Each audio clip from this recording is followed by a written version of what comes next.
నీ జీవితం చిన్నగానే ఎందుకు ఉందో తెలుసా? నీ ఆలోచన చిన్నగా ఉంది కాబట్టి. అదే టాలెంట్, అదే టైం, అదే బ్యాక్గ్రౌండ్. కానీ ఒకడు నేను పెద్దగా చేయగలను అనుకుంటాడు, మరొకడు ఇదే నా లిమిట్ అనుకుంటాడు.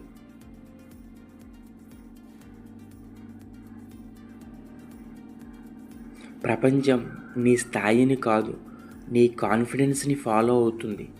చిన్నగా ఆలోచించే వారికి ఛాన్సెస్ రావు, పెద్దగా ఆలోచించేవారు ఛాన్సెస్ని క్రియేట్ చేస్తారు. ఈ రోజు నుంచి ఒకటి గుర్తుపెట్టుకో, థింక్ బిగ్, పెద్దగా ఆలోచించు. చాయిస్ నీదే. నీ ఆలోచన మారితే నీ జీవితం మారుతుంది.